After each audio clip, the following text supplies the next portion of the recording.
ඔබ කැමතිද මෙන්න මේ වගේ දේශපාලන නායකයෙකුට ඡන්ද දෙන්න? රටේ පුරවැසියන් ඕනෑම කෙනෙක් ඕනෑම තරහතිරීමක කෙනෙක් වරදක් කරොත් මෙන්න මේ ඇඟිලි 10 මේ පුංචි ඇඟිල්ලේ එක පුරුකක් කපනවා. ඇඟිලි 10ක් තියෙනවා. ඒ ඇඟිලි 10ම විනාශ කරන්නේ නැහැ. ඒකිනුත් පුංචිම ඇඟිල්ල තෝරගෙන එක පුරුකක් කපනවා. ලොකු හානියක් වෙන්නේ නැහැ. මොකද මහපට ඇඟිල්ල නැතිනොත් තමයි ලොකුම හානිය වෙන්නේ. මේ නායකයා දඩුවම් දෙන්නේ පුංචිම තැනින්. මහපට ඇඟිල්ල නිසා තමයි ලෝකයේ ජනතාව මහා දියුණුවටපත් උනේ. මොකද හේතුව මේ ඇඟිල්ල නැතුව මේ ඇඟිලි හතරෙන්ම අල්ලන්න බෑ ශක්තිමත්. මේකේ ඕන එකත් එක ටච් වෙනවා. ඒ නිසා මේ දෙන්නේ මහපට ඇඟිල්ල කපලා මේ පුංචිම තැනින් දඩුවම් දෙන්නේ. එතකොට මේ දඬුවම ලැබෙන්නේ වරදක් කරොත්. ඒ කියන්නේ හොරකම් කළොත් තමයි මේක දඬුවම ලැබෙන්නේ. එතකොට මෙහෙම නායකයෙක් ඉස්සරහට આવොත් ඔබ හිතනවද මේ ඉන්න ලංකාවේ ජනතාවගෙන් කී දෙනෙක් ඡන්ද දෙයි කියලා? මට විශ්වාසයි.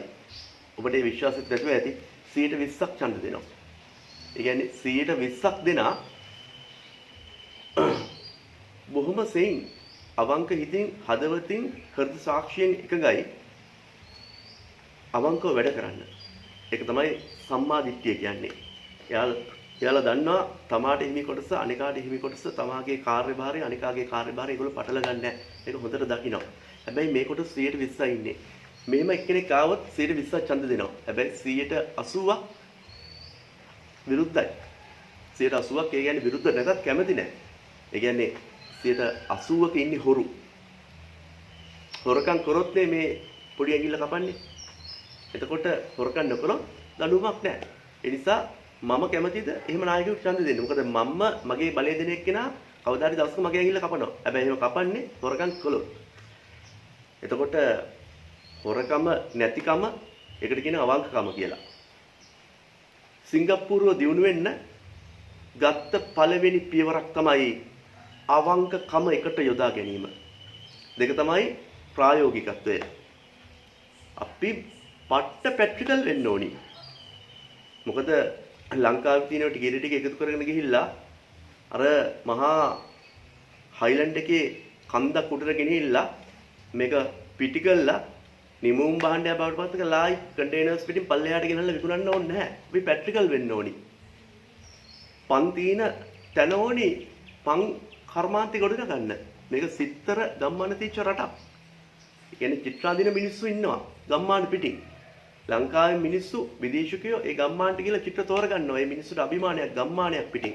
සිත්තර ගම්මාන තීච්ච රටක්. එහෙම රටකට වරදින්න හේතුව අවංකකම නැතිවීම. ඒ නිසා සිංගප්පූරුව දියුණුවේදී බොහොම බලපාපු සාධකයක් තමයි අවංකකම. මෙහෙම නායකයෙකුට ඡන්ද දෙන්න ඔබ කැමතිද? සිංගප්පූරුව දියුණු වෙන තව කාරණා දෙකක් බලපෑවා. එකක් තමයි ප්‍රායෝගිකත්වය. අපි පට්ට ප්‍රැක්ටිකල් වෙන්න ඕනි. අනෙක තමයි සුදුස්සාට සුදුසු තැන දීම. මේක නිස්සු පුස්සු වෙච්ච පුස්සු නිස්සු වෙච්ච රටක්. සුදුස්සාට සුදුසු තැන දෙනවා කියන්නේ දේශපාලඥයාගේ මාමණ්ඩියට උපදේශක තනතුරයි අමාත්‍යාංශ ලේකම්කමයි දීම නෙමෙයි. ඇත්තටම දක්ෂයෝ ටික සහතික කළ දක්ෂයන්ට මොන පක්ෂේ වුණත් මොන තරාතිරම වුණත් කාන්තා පුරුෂ වුණත් ආගම මොකක් වුණත් ඒගොල්ලන්ට ඉහෙල්ලම සුදුසුකම දෙනවා. එතකොට සුදුසු තීරණ ගන්න සුදුසු මිනිස්සු. හැබැයි මතක තියාගන්න අවංකකම තියෙන්න ඕනේ ඒක ඇතුලේ. අනික තමයි පැට්‍රිකල්. මෙන්න මේ කාරණා තුන ගැන කියවෙන ලස්සන කතාවක් තියෙනවා. මගේ ජීවිතය වෙනස් කරන්න සමත් වෙච්ච මේ කතාව දැන් එළියට ඇවිල්ලා තිනවා. ඔබ අහන්න. මේ පූර්විකාව මේ රසබර අනාගතය තීරණය කරන ඔබේ මනස මහා දැඩි ලෙස නගා සිටවන මේ සුවිශේෂී වීඩියෝවට පූර්විකාව විදිහට ප්‍රශ්න ගොඩක් තියෙනවා. හැම එකටම පිළිතුරක් අවශ්‍යයි. මේක පිළිතුරක් බලන්න. So, I was born in Singapore on 24th October 1948.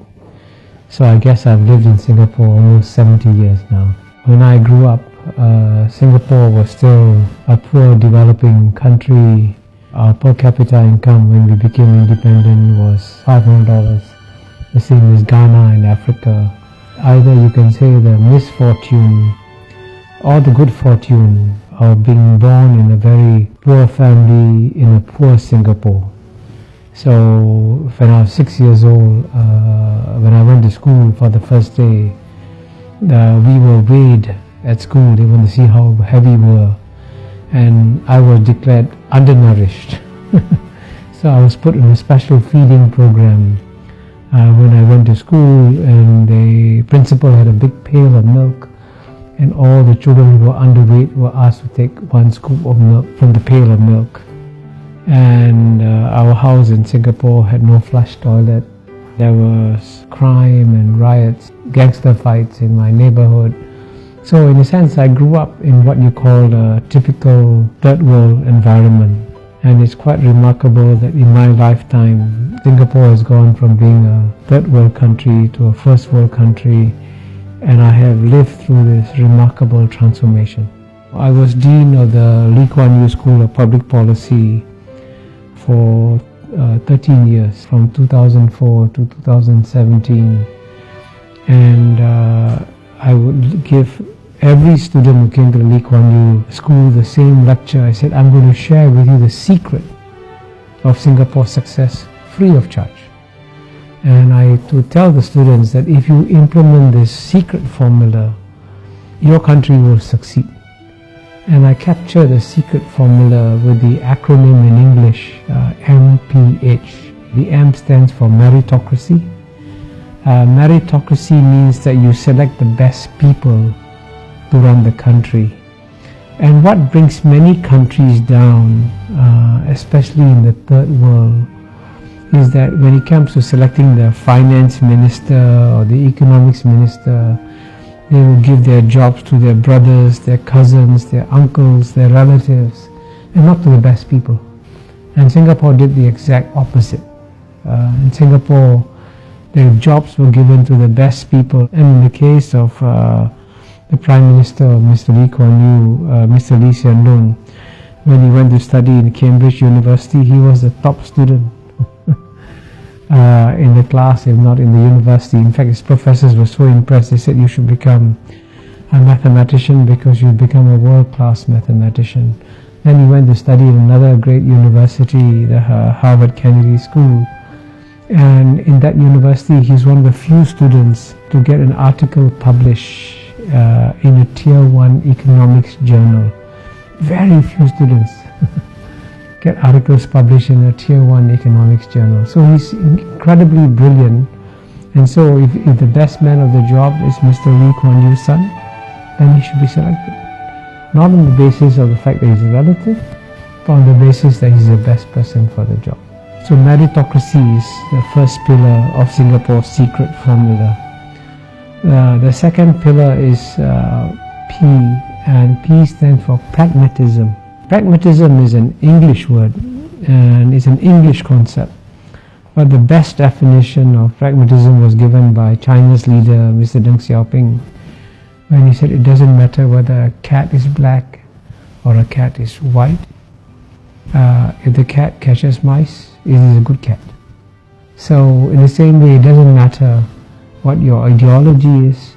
If it works, you use it.